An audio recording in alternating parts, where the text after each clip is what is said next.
ድንግል ማርያምን የምንወዳት ለዚህ ነው። አንድ ጊዜ ጽጌ፣ አንድ ጊዜ ፍልሰታ፣ አንድ ጊዜ ምን፣ አንድ ጊዜ 21፣ አንድ ጊዜ 16 እያል ምክንያት እየፈለግን የምናነሳት ይሄ ውርደታችን እንዲወገድ ንጉሱ ሊፈርድልን ሲመጣ የተገባችና የበቃች መንበር ሆና የተገኘች እመቤታችን ናት። ሰዎች አንተን መጥተው ሲያመሰግኑ አንተ ደግሞ በልብህ እግዚአብሔርን አመስግን። ሰዎች ያንተን ትልቅ ነገር ሲያዩ አንተ ደግሞ ውስጥህ ላይ የተደበቁ ኃጢአቶችን ተመልከት።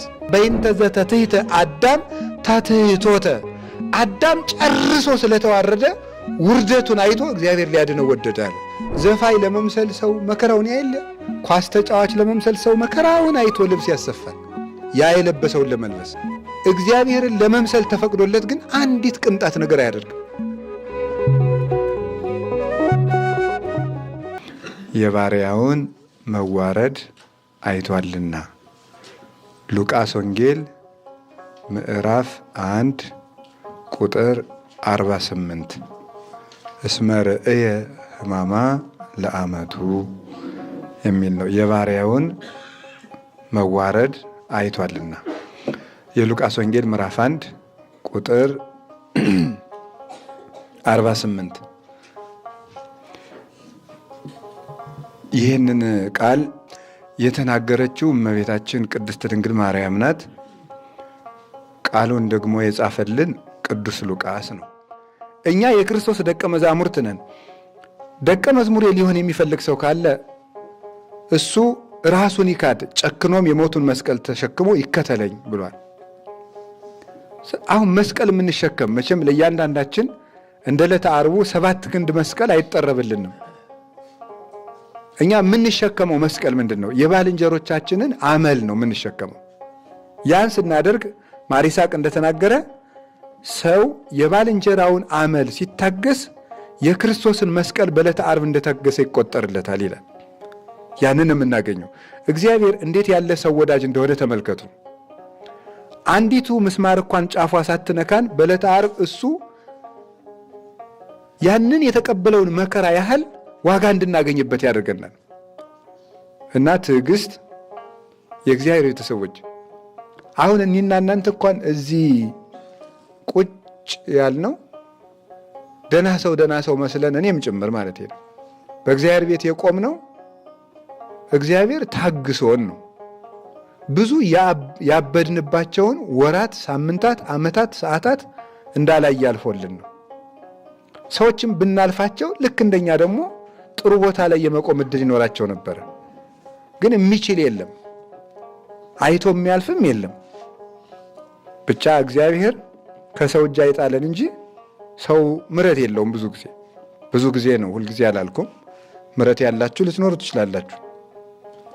እና ቅዱስ ዳዊትን እንደው እኔ ከምቀጣህ በሰው እጅ ከምጥልህ ቢለው ቅዱስ ዳዊት ጌታዬ በአንተ እጅ ልውደቃል። አንተ ብትሰብር እንኳን ትጠግናለህ። ሰው ግን ከሰበረ አይጠግንም፣ ሰብሮ ይቀራል እንጂ። እና ትዕግስትን በዚያው ለማንሳት ነው የቅዱስ ሉቃስ ወንጌል አንዱ የሚያስተምረን ትዕግስት። በመቅደስ ጀምሮ በመቅደስ የጨረሰ ወንጌል ተብሎ ይነገራል። ሉቃስ ወንጌል በመቅደስ ጀምሮ በመቅደስ የሚጨርስ ወንጌል ነው። መቅደስ ላይ ጀምራል ሉቃስ ወንጌል ምዕራፍ 1 ላይ፣ ሉቃስ ወንጌል ምዕራፍ 24 የመጨረሻው ቁጥር በመቅደስ ኖሩ ብሎ ነው የሚጨርሰው። በመቅደስ ኖሩ ብሎ ይጨርሳል። ስለዚህ የክርስቲያን ድህነቱ መቅደስ ውስጥ ተጀምሮ መቅደስ ውስጥ የሚያልቅ ነው። አጋንንትን ለማሸነፍ፣ ሰላም ለማግኘት፣ በረከት ለመቀበል፣ ኃይልን ለመቀዳጀት፣ ሰማያዊ ለመሆንና ለመቀደስ፣ ያሰብነውን ለማሳካት ከቤተ ክርስቲያን አጥር ውጭ ሆኖ የሰው ልጆች የመጀመሪያው ሐዘን የገባው በየት በኩል ነው? በሴት ጆሮ ነው አይደል? ያ የማን ጆሮ ነው? የእናታችን የሔዋን ጆሮ ነው። የዓለም የመጀመሪያው ደስታ የገባው በምን ጆሮ ነው? በሴት ጆሮ ነው። ያቺ ሴት ማናት? እመቤታችን ቅድስት ድንግል ማርያም ነው። ይሄንን የነገረን ነው። የእባቡ መርዝ በገባበት በኩል ወጣ ያለው ቅዱስ ኤፍሬም ለዚህ ነው። ዲያብሎስ በሴቲቱ ጆሮ ሄዶ ክፉ ምክርን ተፍቶ ነበረ። ያ መርዝ ነበር ሁላችን ሲገለን የነበረው። አሁን በሴቲቱ ጆሮ በኩል ደግሞ መድኃኒት ገባና ያንን መርዝ ከዚህ ዓለም ነቅሎ ጣለው ማለት ነው። ድንግል ማርያም የሰው ልጆች ሁሉ ክብር ውክልና የምትሆነው ከዚህ የተነሳ ነው። የሰው ልጆች ክብር ምልክት ናት። ልክ እንደምታውቁት ባልና ሚስት ሲጋቡ ቀለበት ሙሉ አካላቸው ላይ ነው የሚያደርጉት ወይስ አንድ ጣታቸው ላይ ነው?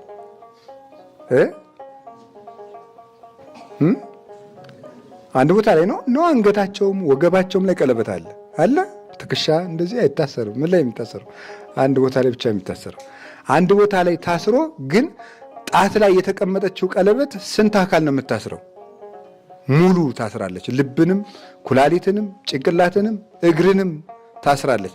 አንድ ቦታ ተቀምጣ ነው።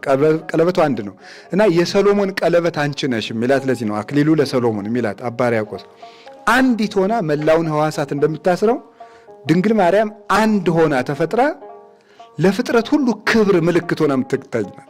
አንድ ወንድ ወይም አንዲት ሴት አንዲት ቀለበትን ብልጭ እያደረጉ የትዳራቸውን ክብር እንደሚያሳዩት ሁሉ ድንግል ማርያም አንድ ነገር ሆና አንዲት ልጅ ሆና ግን ለሰው ልጆች ሁሉ የክብር ምልክት ሆና ነው የተገኘችው እና የመጀመሪያውን የሰው ልጆች ደስታ የሰማችው እሷ ናት።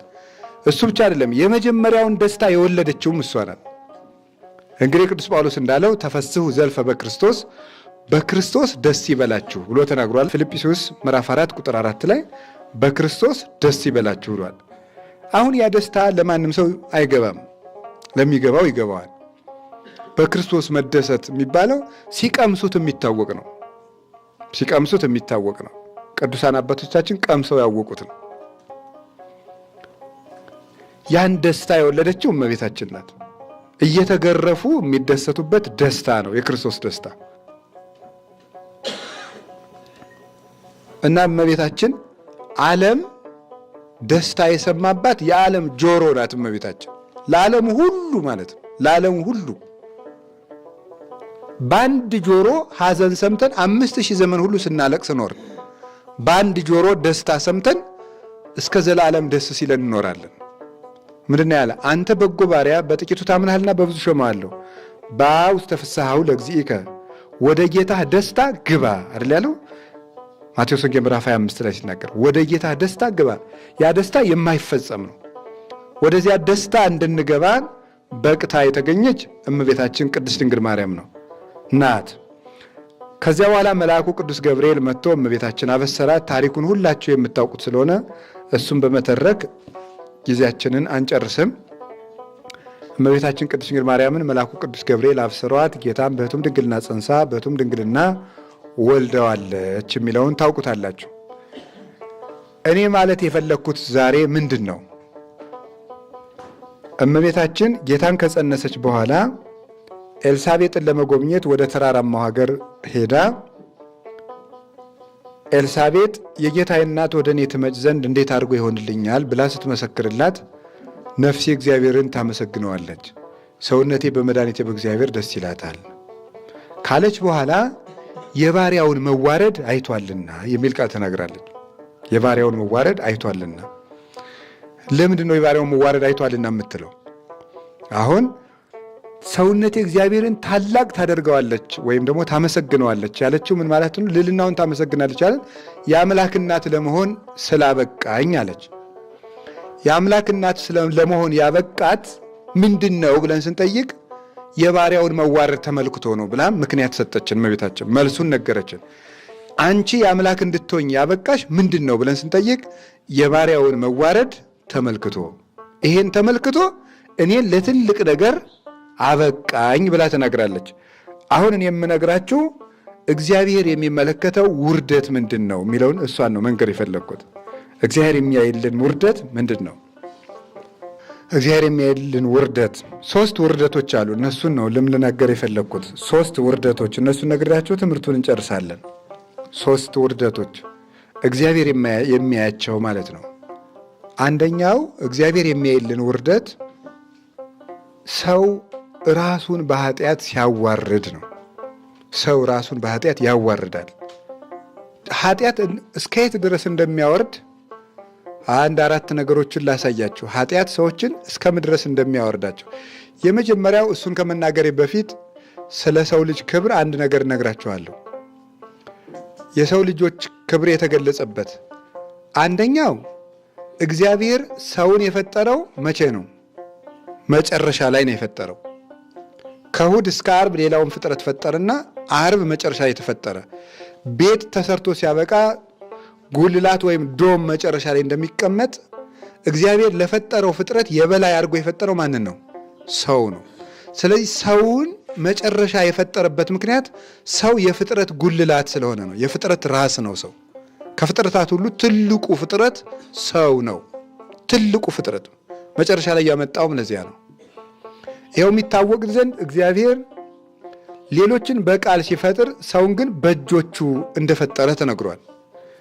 መዝሙር 118 ላይ እጆች ሰሩኝ አበጃጁኝ እደዊከ ገብራኒ ወለሃኳኒ ብሎ ቅዱስ ዳዊት ይናገር። የእጅ ፍጥረት ነኝ ይላል። ሰው የእጁ ፍጥረት ተብሎ ይነገራል። ሥላሴ የሰውን ክብር ለማሳየት ጭቃ ይዘው ታይተውለታል። ለሰው ልጅ በእጁ የተሰራ ነው። ሁለተኛው የሰው ልጅ የምታዩት የሰው ልጅ ክብሩ እግዚአብሔርን መስሎ የተፈጠረው ብቸኛው ፍጡር ሰው ነው። እግዚአብሔርን የሚመስል የመጨረሻው ፍጡር ሰው ነው። እውቀት ሲለምዱት አስቸጋሪ ነው እንደምታውቁት። አሁን ሰዎች በየቀኑ ፋሽን የሚለዋውጡት ምን ለማድረግ ይመስሏቸዋል? ለምን ለማድረግ ነው? የሆነ ሰውን ለመምሰል ነው። የሆነ ሰውን ዘፋኝ ለመምሰል ሰው መከራውን ያይለ ዘፋኝ ለመምሰል፣ ኳስ ተጫዋች ለመምሰል ሰው መከራውን አይቶ ልብስ ያሰፋል፣ ያ የለበሰውን ለመልበስ። እግዚአብሔርን ለመምሰል ተፈቅዶለት ግን አንዲት ቅንጣት ነገር አያደርግም። እግዚአብሔርን ለመምሰል ተፈቅዶለታል በነፃ ወጭ ሳያወጣ። እንደዚያ ብቻ አይደለም፣ እግዚአብሔር ከፍሎለት ነው እንጂ ለዚያው እግዚአብሔር ደም ከፍሎለት እሱን እንዲመስል ነፃ የተሰጠው ፍጡር ሰው ብቻ ነው። እግዚአብሔር መምሰል እንዴት ደስ ይላል በእውነት። አንድ መልከኛን ሰው እንኳን እንደገሌ ያለ ጥሩ መልክ አለ ብንባል ደስ ይለን ነበር። ከፍጥረታት ሁሉ በላይ የመጨረሻ ውብ የሚባለውን እሱ እንድንመስል ተፈቅዶለታል። ይሄ የሰው ልጅ ክብር ነው። ሌላስ ማሰብ የሚችል የመጨረሻው ፍጥረት ማን ነው? ሰው ነው። ማሰብ የሚችል ሰው ነው። መውደድ፣ መጥላት፣ መደሰት፣ ማድነቅ ያለው ሰው ብቻ ነው። ምርጫ ያለው ሰው ብቻ ነው። ፈቃድ ያለው ሰው ብቻ ነው። ችሎታ ያለው ሰው ብቻ ነው። እውቀት ማወቅ የሚችል ሰው ብቻ ነው። ሰው የሁሉ ሀብት የሰጠው ነው። አንድ በጣም የሚያስደንቃችሁ ሌላው ሰው አምላኩ የሞተለት ፍጡር ነው። ይሄ የሰው ልጅ ትልቅነት ነው። አንድ ሰው ወዳጁ ቢመጣ የሰባ በግ ወይም ፍየል ሊያርድለት ይችላል። ራሱን ግን ሊያርድለት አይችልም። ለአንድ ሰው እግዚአብሔር የተሰዋለት ፍጥረት ሰው ብቻ ነው። የሰው ክብሩ ስንት ነው ተብለን ብንጠየቅ የሰው ክብሩ እግዚአብሔር ነው። ለሰው የተከፈለው ዋጋ እግዚአብሔር ነው። ታውቃላችሁ፣ ሰው የተገዛው በእግዚአብሔር ነው። ሰው የተገዛው በሰማይና በምድር ሰው አልተገዛም። በመላክ ሰው አልተገዛም። በመላክ ራሱ ሰማይና ምድር የሚያልፉ ናቸው። ሰው የተገዛው በእግዚአብሔር ነው። ሰው ትልቁ ነው የሚታየኝ የክርስቶስ ደም ለሱ ዋጋ ሆኖ እንደተከፈለ ባሰብኩ ጊዜ ነው እንጂ እብደቶቹን ስናያቸው ግን ሰው ከምን የሚያነሰ ሆኖ ይታያል። ክርስቶስ ለዚያ ሰው የከፈለውን ዋጋ ስናይ ግን ሞኝ ቢሆን እንኳን ያ ሰው ትልቅ ሰው እንደሆነ እናስባለን። እና ለሰው ትልቅ ቦታ የምሰጠው እኔ በግሌ እናንተም ቢሆን እግዚአብሔር በከፈለበት ዋጋ መጠን እሱ ላይ ያለውን ዋጋ አይተን ነው። አንድ ዕቃ ልትገዙት ሂዳችሁ ሱቅ ስንት ይፈጃል ስትሉት ይሄን ያህል ቀንስልኝ ስትሉት የሚቀንስ አለ ልስጥህ ሲላችሁ የቱን ነው የምትገዙት? የሚቀንሰውን ነው ወይስ ውዱን ነው? ስለዚህ ዋጋው ማንነቱን ገለጣል። የዕቃውን ክብር ይገልጣል ማለት ነው። ዋጋው የዕቃውን ጥራት ይገልጻል። እና ሰው ትልቅ መሆኑ የምናውቀው በተከፈለለት ዋጋ ነው። በእግዚአብሔር የተገዛ ፍጡር ሰው ነው። ከዚህ የተነሳ ሰው ትልቅ ነው። እንደዚህ ሆኖ ትልቅ የሆነ የሰው ልጅ ኃጢአት ምን ያህል እንዳዋረደው የምታዩት አንድ አራት ነጥቦችን ልንገራችሁ። ሰው ምን ያህል ውርደት ኃጢአት አውርዶ የት እንደሚጥል የምታዩት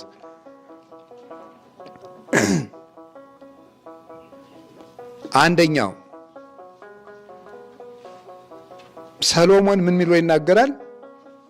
መጽሐፈ ምሳሌ ምዕራፍ 6 ላይ አንተ ታካች ወደ ገብረ ጉንዳን ሂድና ከጥበቧ ተማር ይላል። አንተ ታካች ወደ ገብረ ጉንዳን ሂድና ከጥበቧ ተማር ይላል። አንተ ሰነፍ ማለት ነው። ወደ ገብረ ጉንዳን ሂድና ከጥበቧ ተማር። ምንድነው የምትረዱት? ሰው በማን አምሳል ተፈጠረ? ነገር እንጂ እግዚአብሔርን ከምንመስልበት መልክ አንዱ ምንድነው? ዕውቀት። እግዚአብሔርን የምንመስልበት አንዱ መልካችን አዋቂነት ነው። ሰው ኃጢአት ሰርቶ ሲወርድ ግን ከማን ተማር ተባለ? ነገር እንጂ ከጉንዳን ተማር ተባለ። ትልቅ የነበረው የሰው ልጅ ሲወርድ ግን ከጉንዳን ተማር ተባለ። የሰው ኃጢአት አውርዶ ሲጥል እንዲህ ነው የሚያደርገው። ጽድቅ በፍጥረት ላይ ንጉሥ ያደርጋል። ኃጢአት ደግሞ ከፍጥረት በታች አሳንሶ ያዋርዳል። ለበታቾቻችን ባሪያ ያደርገናል። ጽድቅ ይላሉ አይደል አባቶቻችን፣ ጽድቅ ባሪያን ንጉሥ ሲያደርግ፣ ኃጢአት ደግሞ ንጉሥን ባሪያ ያደርጋል ይላሉ አባቶቻችን። የዮሴፍን ሕይወት ሲተረጉሙ ነው። ጽድቅ ባሪያን ምን ያደርጋል? ንጉሥ። ዮሴፍ ምንድን ነበረ? ባሪያ። በጽድቁ ምን ሆነ? ንጉሥ። ንግሥቲቱ ደግሞ ምንድን ነበረች? እሱ ጋር ኃጢአት ልትሰራ ያሰበችው ንግሥት። መጨረሻ ላይ የእሱ ባሪያ ሆነች። እሱ በበላይዋ ሆኖ ይገዛታል። እና ኃጢአት ንጉሥን ባሪያ ያደርጋል። ጽድቅ ደግሞ ባሪያን ንጉሥ ያደርጋል። አዳም የፍጥረት ንጉሥ ነበረ። እግዚአብሔር ኦሪት ዘፍጥረት ላይ ምን ብሎ አዞታል? ምዕራፍ 3 ላይ ምድርን ግዟት ብሎት ነበረ። ምድርን ግዟት አለው። አሁን እሳ ምንድን ነው ያለው? ምድር ኃጢአት ሲሰራስ ቁጥር 17 ስትደርሱ ምድር እሾህ ታብቅልብህ፣ አሜከላ ይብቀልብህ አለው። ከዚያስ የሰማይ ወፎችን የምድር አራዊትን ሁሉ ግዛ አለው። ጻድቅ ሳለ ነው። ሲበድልስ ከጉንዳን ተማር፣ ካሽኮኮ ተማር፣ ከአሞራ ተማር፣ ከእባብ ተማር አለው። ሰው አነሰ። ከዚያስ ምን ትላሉ? ሰው ሲያንስ ተመልከቱ።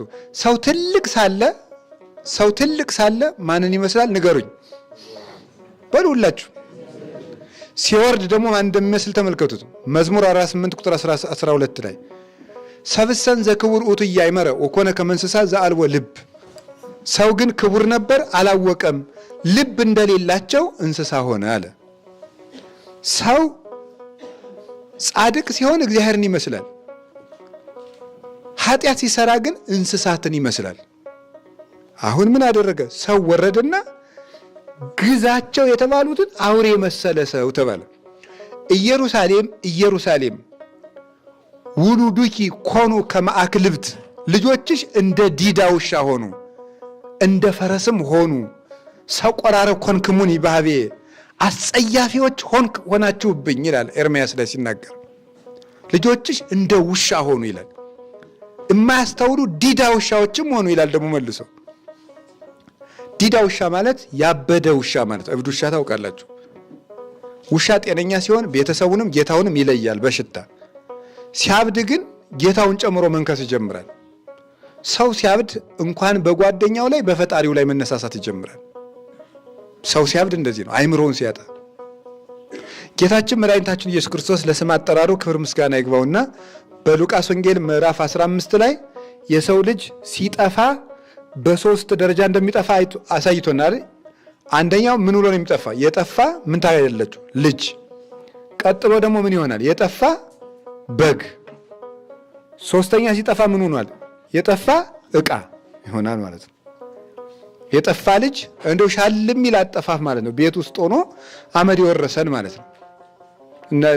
እንቀድሳለን፣ እናስቀድሳለን፣ ቤት ውስጥ አለን፣ እናገለግላለን፣ እንደዛ እናለን። ግን የጠፋ ልጆች አለን። ከዛ ቀጥለንስ ደግሞ በግ የሆን ሞኝ ማለት ነው። ሞኝ ለነፍሱ የሚረባውን የማያውቅ ክፉና በጎ የማይለይ የዲያብሎስና የእግዚአብሔር የማይገባው ዘመንን የማይረዳ መሰናክልና እድልን የማይረዳ የማያውቅ ነገን ከዛሬ ለይቶ ማየት የማይችል ከደመቀው ጋር እየደመቀ የሚኖር ብቻ ምስኪን፣ ይሄ በግ ይባላል። ሳር በጋጠበት ተመችቶት የሚያደር እንዲህ ያለው ሰው በግ ይባላል። እና እንደ እንስሳ ጠፍተናል ዝቅ ብለን በጅልነት። ከዛሳ ዕቃ አይገርማችሁም? ደግሞ ሰው ሲወርድ አንድኛውን ዕቃ ይሆናል። እንስሳ ሲሆን ቢያንስ እንደው ይሄዳል። በግ ሲሆን ግን ምንድን ነው የሚሆነው? ዕቃ ሲሆን ምንድን ነው የሚሆነው? ሲያስቀምጡት መቀመጥ። ይሄው ዕቃ ይሄው በቃ ሲይዘው ምን ያደርጋል? ይያዛል። ሲያስቀምጠው ምን ያደርጋል? በቃ እንደዚያ ነው። ዕቃ ሲሆን ሰው በዚህ ዓለም ያሉ ነገሮች ሁሉ ያነሱታል፣ ይጥሉታል። ዓላማ የለውም፣ መዳረሻ የለውም። አንዴ ጓደኛው ሲነዳው፣ አንዴ ስሜቱ ሲነዳው፣ አንዴ ሌሎቹ ሲነዱት እንደ ዕቃ ዝም ብሎ ሰዎች በየስፍራው እያነሱ የሚጥሉት ዕቃ ይሆናል። ጌታ ሦስቱን አጠፋፎች ዘርዝሮ የጠፋ ልጅ ብትሆኑም እፈልጋችኋለሁ፣ የጠፋ በግ ብትሆኑም እንደ በግ ጅሉ ናችሁ ብትጠፉም እፈልጋችኋለሁ፣ ቤት ውስጥ ትቢያ እንደወረሰው ዕቃ ሆናችሁ ብትጠፉም እፈልጋችኋለሁ ለማለት ነው። ሦስቱን የሚያሳየን እና እግዚአብሔር የሚያይልን ውርደት ይሄንን ነው። እግዚአብሔር ውርደታችን ያያል ማለት ሰው በዚህ መጠን ሲጎዳ ያሳዝነዋል ማለት ነው። የሚችለንም ለዚያ ነው። ሰው በዚህ መጠን ሲጎዳ ያሳዝነዋል። ያገኘ ሰው አጥቶ ስታዩት አታዝኑም? ታዝናላችሁ እናንተ? አይጉድ የዚያ ቤት ጌታ እንደው ማደሪያ አጥቶ ብለን እናዝናለን። ሰው እግዚአብሔር የሚያዝንልን ለዚህ ነው። ነፍሴ እስከ ሞት ድረስ ተጨነቀች ብሎ በዕለተ ዓርብ የተናገረው የሰው ልጆችን መጎዳት መጠን ባየ ጊዜ እግዚአብሔር ይበልጥ ለዚህ ያዝናል። አንድ ሰው ከጤነኛ እጁ ይልቅ ለቆሰለ አካሉ ይበልጥ እንደሚጠነቀቅለት፣ ተኝቼበት እንዳላደማው ቁስሉን እንዳላስፋፋው ብሎ ከጤነኛ አካሉ ይልቅ ለቆሰለ አካሉ እንደሚያዝንለት ሁሉ እግዚአብሔር ከጤነኞቹ ልጆቹ ይልቅ ለታመም ለኛ ይበልጡን ያዝናል። ለዚህ ነው የማቴዎስ ወንጌል ምዕራፍ 9 ላይ ብሎ ይናገራል። ሕሙማን ይፈቅድዎ ለዐቃቤ ሥራይ ወአኮ ጥዑያን፣ ባለመድኃኒትን የሚፈልጉት በሽተኞች እንጂ ጤነኞች አይደሉም ብሎ የተናገረው ለዚህ ነው። አባትና እናት ከትልቁ ልጃቸው ይልቅ ለትንሹ ልጃቸው ይበልጥ ይጠነቀቃሉ። ለምን? ክፉና በጎ አይለይም፣ በዱር በገደል ይወድቃል ብለው። እግዚአብሔር ከትልልቆቹ ይልቅ ለኛ ያዝናል። ለምን? መኖሪያችን የማናውቅ የሚጠቅመንን የማናውቅ ሁልጊዜ የሚጎዳንን እየመረጥን የምንኖር ሞኞች ስለሆን ልብ ለሌለው ሕፃን እንደሚታዘንለት እግዚአብሔር በዚያ መጠን ልብ እንደሌለን ያውቃልና ያዝንልናል። እና ለዚያ እኮ ነው ታውቃላችሁ አይደለም? ሁልጊዜ ስንጸልይ ምናችን ሆይ እያልን ነው የምንጸልየው። እግዚአብሔር አባታችን ሆይ እያልን ነው የምንጸልየው። ለምን ይመስላችኋል? ምን ጊዜም በእግዚአብሔር ፊት ምን ሆነን ነው የምንታየው? ልጅ ሆነን ነው የምንታየው። ማንም በሳል የለም። አሁን እኛ በስለት የበሰልን መስሎ እናቴ ማንም ብስል የለም። በእግዚአብሔር ፊት ማንም ልጅ ነው። የሚያዝንልንም ለዚያ ነው። እውነቴን የምነግራችሁ እንደ እብድ እያየን እንደ ልጅ እያየን ከመበጽውር ትዋናይ እንዳለ አባ ጊዮርጊስ በጭቃ እንደሚጫወት ልጅ እየቆጠረን ነው እግዚአብሔር እስከዛሬ የቻለን ማለት ነው። ጭቃውን ተቀባብቶ እናቱ የምትሸልመው መስሎት እየሳቀ እንደሚመጣ ልጅ እንደዚህ አይቶን እግዚአብሔር ይራራልናል። እና አዳምን እግዚአብሔር ወፈቀደ እግዚአብሔር አድኅኖተ ዓለም በሳይሉ ወበምህረቱ በእንተ ክልኤቲ ገጻት፣ እግዚአብሔር ስለ ሁለት ምክንያት ዓለምን በቸርነቱና በይቅርታው ሊያድነው ወደደ። አንደኛው ስለ ቸርነቱ ነው። ሁለተኛ በእንተ ዘተትሕተ አዳም ተትሕቶተ፣ አዳም ጨርሶ ስለተዋረደ ውርደቱን አይቶ እግዚአብሔር ሊያድነው ወደደ አለ። ውርደቱን አይቶ ይበልጥ ለተጎዳ ሰው ይበልጥ ተረዱታላችሁ። እግዚአብሔርም ይበልጥ እንደተጎዳን አይቶ እኛን ተከትሎ መጥቶ ሰው ሆኖ ስጋችን ለብቶ እረዳል። እና እግዚአብሔር ከድንግል ማርያም ሰው የሆነ የሰው ልጅ ሆኖ የመጣ ለምንድን ነው ሲባል ውርደታችን አይቶ። እስኪ ውርደታችን አይቶ በሉ። ውርደታችን አይቶ የክብር ጌታ ሳይመጥነው ሳይገባው ያለ መጠኑ ያንዲት ድሃ ልጅ ሊሆን መጣ። ድሃ ናት እኮ እመቤታችን በስጋዋ የድሆች ልጅ። ከቤተ መንግስት ያሉ ወይዛዝርትን እንኳን አልመረጠም። ለመወለጃውም ቤተ መንግስትን አልመረጠም። የከብት በረት መርጦ ነው። እና ሰውን ከዚያ ውርደት ለማውጣት እንግዲህ ተመልከቱ።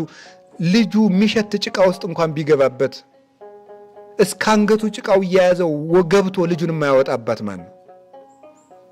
ወይም የማታወጣ እናት ማን ናት? የልጇ መውጣት እንጂ ጭቃው ይታያታል እንዴ? እግዚአብሔር ወደዚህ ዓለም ሲመጣ የእኛን ማዳን እንጂ የእኛን ኃጢአት ክፋታችንን እያበላን እጁን እንደምንነክሰው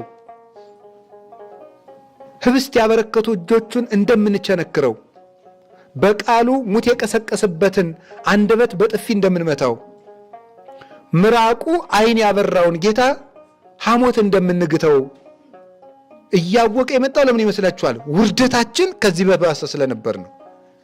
እና እግዚአብሔር በእውነት ውርደታችን አይቶ በድንግል ማርያም ማኅፀን መታና ከፍ አደረገን። እመቤታችንን ለዚህ ምክንያት ሀገር አድርጎ መረጣት። ድንግል ማርያምን የምንወዳት ለዚህ ነው። አንድ ጊዜ ጽጌ፣ አንድ ጊዜ ፍልሰታ፣ አንድ ጊዜ ምን፣ አንድ ጊዜ 21፣ አንድ ጊዜ 16 እያል ምክንያት እየፈለግን የምናነሳት ይሄ ውርደታችን እንዲወገድ ንጉሱ ሊፈርድልን ሲመጣ የተገባችና የበቃች መንበር ሆና የተገኘች እመቤታችን ናት።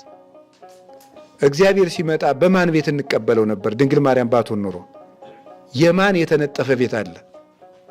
የማን የተጎዘጎዘ ቤት አለ? እሱ ማለት ሰውነት ነው። እግዚአብሔር ቅጠል የተጎዘጎዘ ቤት ላይ የሚቀመጥ አይደለም። እግዚአብሔር የሚፈልገው ቅድስና የተጎዘጎዘበት ሰውነት ነው። ያንን ይዛ የተገኘች ደግሞ እመቤታችን ናት። ውርደታችን አይቶ ወደ ድንግል ማርያም መጣ። በእሷ ማኅፀን ሆኖ ንጉሡ ተጸነሰ። ያንን ክፉ አውሬም ሰበረልን። ዛሬም ሁላችን በያለንበት ተዋርደናልና ከውርደታችን ያውጣን መድኃኔዓለም። ውርደታችን አይቶ ሀገራችንም ይርዳት።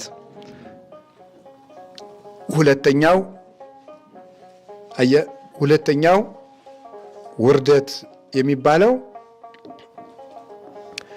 ሰዎች ሲያዋርዱን እግዚአብሔር ያይልናል። ሰዎች ሲያዋርዱን እውነት ከያዝን ማለት ነው። ይሄኛው እኛ ስንዋረድም እንኳን እንደው በምህረቱ እንደሚያየን ተስፋ ለመቀጠል ነው። ስለዚህ እግዚአብሔር ይገርማቸዋል። እውነቴን ነው። ቸርነቱ በጣም ድንቅ የሆነ አባት ነው። ከዚያ የተነሳ ራሱ ይቆነጥጠናል እንጂ ለሚያዋርዱን ሰዎች ግን አሳልፎ አይሰጥም። የሚያዋርዱንን ያዋርዳል እግዚአብሔር። ከቃሉ ጋር ናችሁ። እግዚአብሔር ከሁላችን ጋር ይሁን። ስለዚህ ሰዎች ሲያዋርዱን እግዚአብሔር ውርደታችንን ያያል። ምንጊዜም ያንን ውርደት ደግሞ መለወጡ አይቀርም እግዚአብሔር። ለምሳሌ ብዙ ሰዎችን መጥቀስ ትችላላችሁ። ይሄን የሚያደርገውን የሚገርመኝ መጽሐፍ ቅዱስ ስትመለከቱ ስንማር አባቶቻችን እንዳስተማሩን እግዚአብሔር ጥሩ ስንሆንና ጥሩ ሰው ሆነን ሰዎች ሲያዋርዱን ቢፈርድልን አይደለም። ክፋት ሰርተን እንኳን ሰዎች እንዲያዋርዱን አይፈልግም እግዚአብሔር። 1 2 3 ታሪኮችን ከመጽሐፍ ቅዱስ ልንገራችሁ። የመጀመሪያው አባታችን ኖህ ነው። አባታችን ኖህ ወይን ጠጥቶ ሰክሮ እንደነበረ በመጽሐፍ ቅዱስ ተጽፏል። እንደምታውቁት ሊቃውንት ሲናገሩ ኖህን ያህል ጻድቅ እንዴት እስከሚሰክር ይጠጣል ብለው ጠጥቶ ስለማያውቅ አንድ ቀን ቢቀምስ ያ ራሱ ላይ ወጥቶ ነው ይላል። ጠጥቶ ስለማያውቅ አንድ ቀን ትንሽ ቢቀምስ እሱ ጭንቅላቱ ላይ ወጥቶ ነው እንጂ ኖህ እስኪሰክር አይጠጣም። ሰክሮ ሳለ ምን ሆነ? ራቁቱን ተኛ። አንደኛው ልጁ መጣና ራቁቱን አየው። ምን አለ? ሄዶ ለሁለቱ ወንድሞቹ ምን አለ? እረ አባታችሁ ራቁቱን ተገልብጦላችኋል ሰክሮ ብሎ ተነገረ። ሁለቱስ ምን አሉ? የአባታችን ኀፍረትማ አናይም ብለው ልብሳቸውን ገፈው የኋሊት መጥተው አልብሰውት ሄዱ። ከዚያስ ከነአን ነበር ያን ያደረገ፣ የካም ልጅ። ካም የተረገመ ይሁን ብሎ እግዚአብሔር ረገመው፣ በረከት ነሳው። የበረከቲቱን ምድር ኢየሩሳሌምን እንዳይሳተፍ አደረገው። ኖህ መስከሩ ትክክል ባይሆን እንኳን ኖህ የዚያን ጊዜ እርቃኑን ቢቆም እንኳን በመላ ዘመኑ ግን የማን ሰው ነው? የእግዚአብሔር ሰው ነው። አንድ ቀን በገጠመው ውድቀት ስላዋረደው እግዚአብሔር ደግሞ ያንን ያዋረደውን አዋረደው። የባረኩትን ደግሞ ባረካቸው። ሊቃውንት እንደውም ይሄን ብዙ ትርጉም ሰጥተው ኖህ ሰክሮ ራቁቱን እንደዋለ ጌታችን ኢየሱስ ክርስቶስ ደግሞ በሰው ፍቅር ምክንያት ራቁቱን ውሏል ብለው ተርጉመውታል። ሄዶ ለሚሰድቡ ሰዎች የተናገረው ይሁዳ ነው ብለው ይተረጉማሉ። ሁለቱ ልጆቹ ግን እርቃናቸውን ገፈው እርቃኑን የሸፈኑት ግን ልብሳቸውን ገፈው እርቃኑን የሸፈኑት ደግሞ ፀሐይና ጨረቃ ከዋክብት ናቸው የክርስቶስን እርቃን ሸፍነዋል ብለው ያመሰጠሩታል ሊቃውንቱ።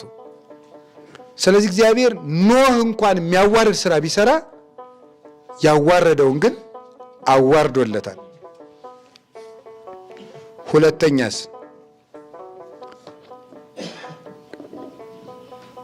ራቅ ብዬ የምጠቅሰው አባታችን ቅዱስ ዳዊትን ነው። እንግዲህ ቅዱስ ዳዊት 3 ኃጢአት እንደሰራ ይታወቃል። ታሪኩን የምታውቁት ነው። ኦሪዮ የሚባል ወታደር ነበረው።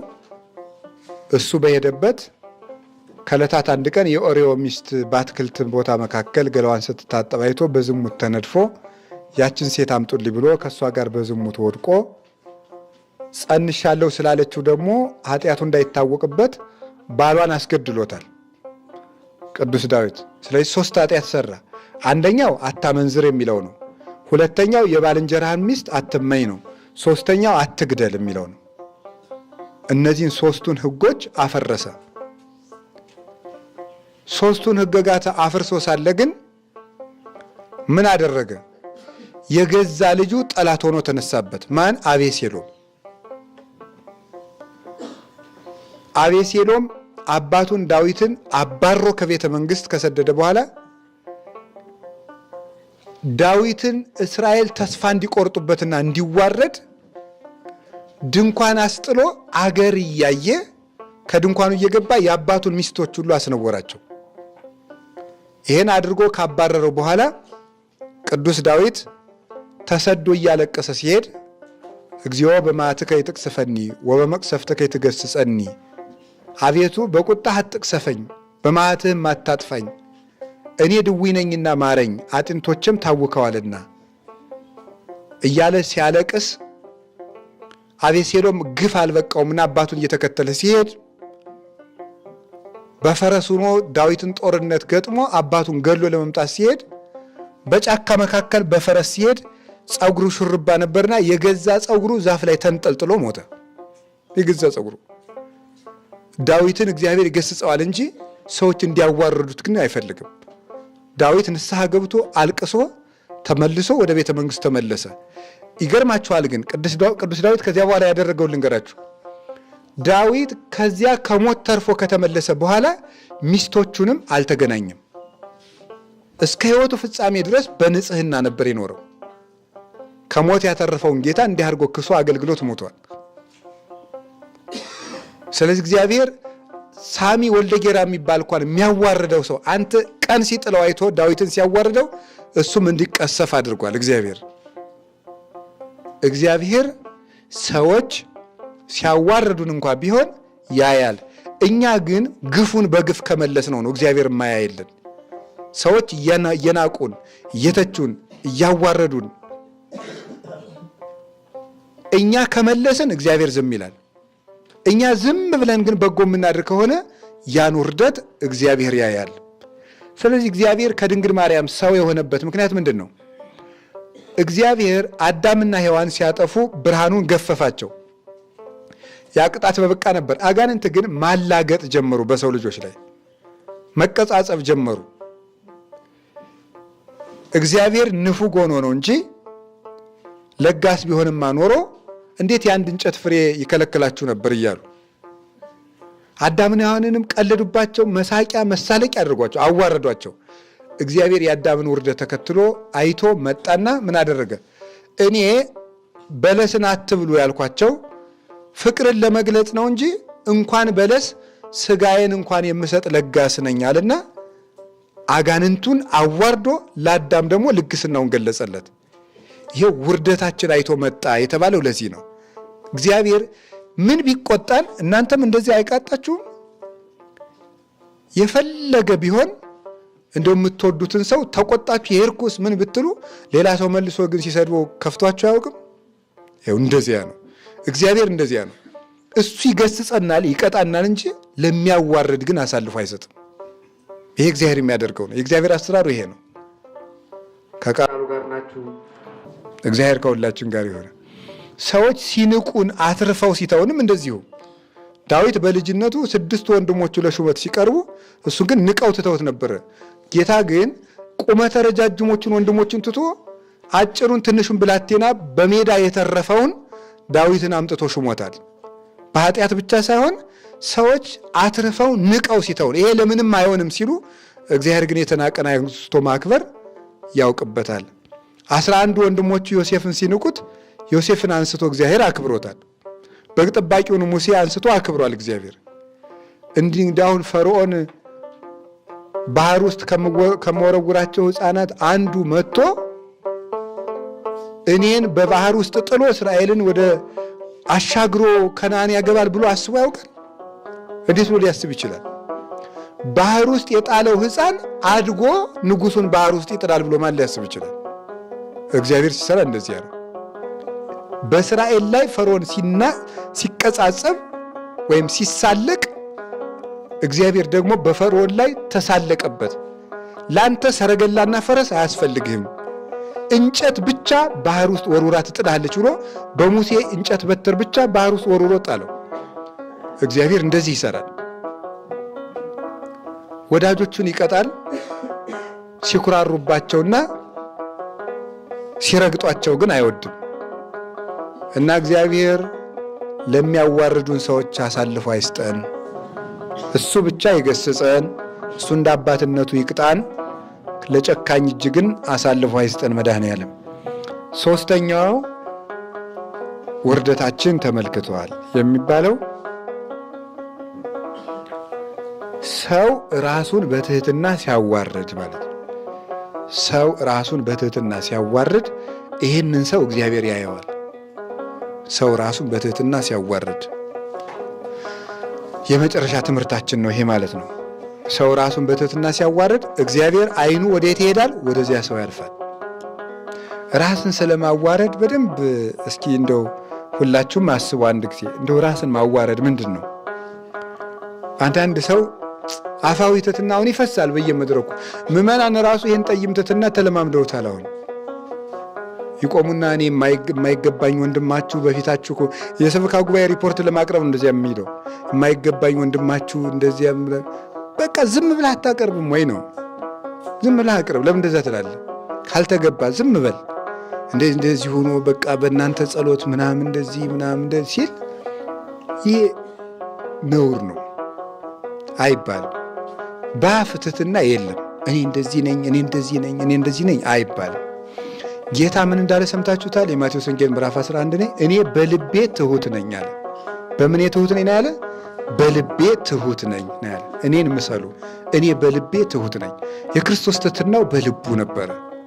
አፋዊ ትሕትና ኧረ አይገባም የሚለው እንዴት እንደሚሰለች የውሸት እኮ ነው። ጤና ይስጥልኝ፣ ጤና ይስጥልኝ፣ እዚህ ላይ ሰው ይቀመጡ፣ ኧረ ለእኔ አይገባም። ልብ ርር የሚያደርገው ይሄ ማለት ነው። እግዚአብሔርማ እንዴት እንደሚጠላው እኛን ሲሰለችን። አሁን አጠቃላይ የእኛ ይህን እንዲሁ አሁን ትሕትና የሚመስለው ሁሉ ውሸት እኮ ነው። ሰው ትዕቢተኛ እንደሆነ የምታውቁት እኔ በጣም ኃጢአተኛ ነኝ፣ እኔ አይገባኝም ይላል። የሆነች ቦታ ላይ ግን ጫና አድርጉት፣ እንደ ኮምፒውተር በተን የሆነች ቦታ ላይ ነካ ስታርጉት ብሎ እንደ ነምር ማበጥ ይጀምራል ማለት ነው። የሁላችሁ ችግሩ እኮ እሱ ላይ ነው። እንደ ነምር እኮ ነው። እንከባበራ ይላል። እንደዛ ነው ማለት የሚጀምረው። ይህ እንዲሁ ምስኪን እንዲሁ አንዱ መነኩሴ እንዲህ አለ። በጣም የበቃ አባት ነው ተብሎ የበቃ አባት ነው ተባለ። ከዛ አንድ አባት እስኪ አምጡት ልፈትነው እንግዲህ ከበቃ ብለው አባ እንዴት ነው የበቁ ኖት ይባላል አለው። እንግዲህ ነው አለ። ግን እማትረባ ሰው ነህ አለው። ስድብ ይሰድበው ጀመረ። ተቆጣ። አይ ብቃት አንተ ውስጡን ሌባ ዘርፎት ቀለም ተቀብቶ ተቆልፎ የተቀመጠ ቤት ትመስላለህ አለው። በቅተሃል እየተባልክ ሲሰድቡ ማትችል ከሆነ ገለባ ነህ ማለት ትዕቢተኛ ነህ ማለት ነው። የበቃ ሰው ትሁት ነው። ሲሰድቡት ስድቡ ይገልጸኛል ነው የሚለው። ትዕቢተኛ ሰው ግን ለራሱ ካለው ከፍተኛ ግምት የተነሳ እንኳን ተሰድቦ አሁን እኮ እንደዚህ የሚሉኝ እኔን ነው ብሎ ይቆጣል። እንዴ አውዶክሲያ የምትባለውን ሴት ታውቋታላችሁ አይደለም? ቅዱስ ዮሐንስ አፈወርቅ ቅዱስ ዮሐንስ መጥምቅን ያስገደለች ሴት ነበረች። ኤልያስን ያሰደደችው ሴት ነበረች ኤልዛቤል። ዛሬም እነዚያ ሰዎች በመካከላችን አሉ ሲል እኔን ነው ትላለች። እሱ ዝም ብሎ ስብከት ነው የተናገረው፣ እሷን አይደለም። አንዱ ለስደት ያበቃው ይሄ ነበረ። እና የእግዚአብሔር ቤተሰቦች እንዲሁ ይሄ ትዕቢታችን እግዚአብሔር ከኃጢአት ሁሉ የሚጠላው ምንድን ነው? ትዕቢት ነው። የዲያብሎስ የመጨረሻ ኃጢአቱ ትዕቢት ነው። ትሕትና ደግሞ ራስን ማዋረድ ነው። ራስን ማዋረድ አንድ ነገር ልንገራችሁ። ከቃሉ ጋር ናቸው አይደለም? የእግዚአብሔር ዓይኖች ወደ ማን ናቸው? መልሱ። ራሱን ወደሚያዋርድ በሉ እስቲ ሁላችሁም።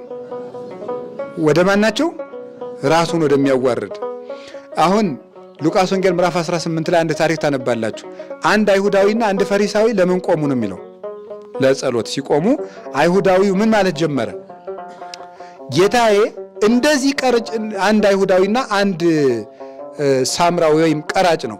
እንደዚህ ሳምራዊ ያላደረከኝ አምላክ ተመስገን። አያችሁ፣ አይሁዳዊ የሚለው እንደዚህ ሳምራዊ ያላደረከኝ ተመስገን፣ ከሳምንት 2 ቀን እጾማለሁ፣ ሕግህን አከብር ተመስገን ይላል። ያኛው ሳምን ይላል አምላኬ ሆይ ዓይኖቼ ወደ አንተ ሰማይ ቀና ማለት አይችሉም ብሎ አንገቱን ደፍቶ ደረቱን ይደቃ ነበረ። በአንተ ፊት የሚያቆም ማንነት የለኝም እያለ ጸሎቱ ተሰምቶለት ተመለሰ ይላል መጽሐፍ ቅዱስ ቃል በቃል። የትኛው? ራሱን ያዋረደው ያንን ነው ያየ እግዚአብሔር። ስለዚህ እግዚአብሔር እንዲያየን ከፈለግን እታይ ማለታችን ሳይሆን በእግዚአብሔር ፊት የሚታይ ማንነት መያዝ ነው። በእግዚአብሔር ፊት የተዋረደ እግዚአብሔር ያየዋል። በሰዎች ፊት ራሱን ዝቅ ያደረገ እግዚአብሔር ያየዋል። ሰዎች እንኳን እንዳይታይ የሆነ ቤት ሰርተው እዚያ ውስጥ ቢዘጉት፣ የሆነ መጋረጃ ቢያበጁበት፣ ጨለማ ቤት ውስጥ ቢዘጉት፣ ጉድጓድ ቆፍረው እዚያ ውስጥ ወሩረው ቢጥሉት እንዳይታይ አድርገው እግዚአብሔር ያየዋል። እንደዚህ አይነት ሰው ራሱን የሚያዋርድ ሰው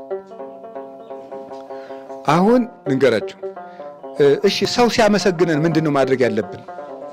እናንተ ጥሩ ናችሁ ሲለን አሁን ካልን ትዕቢት ነው ብለናል። አይደለውም ስንል ደግሞ መመጻደቅ ነው አልኳችሁ። አሁን እኔ እና ምንድን እናድርግ? ሰው ሲያመሰግንም እንደሚደረግ ታውቃላችሁ?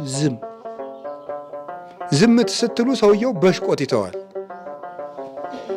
አንተ እኮ በጣም ጥሩ ሰው ነህ፣ አንተ እኮ ሊቅ ነህ፣ አንተ እኮ ንጹሕ ሰው ነህ ሲል ዝም ስትሉት አበዛው አሁንስ ብሎ ወጉን ይተዋል። እውነት መሰለ እንዴ እኔ ለጨዋታ ብዬ ነው እንጂ ብሎ ነዶት ያቆመዋል ማለት ነው። ስለዚህ ግን ኧረ አይደለውም ስለ እንዴ አውቀህ የለ እንዴ እያለ ይጨማምርበታል ማለት ነው።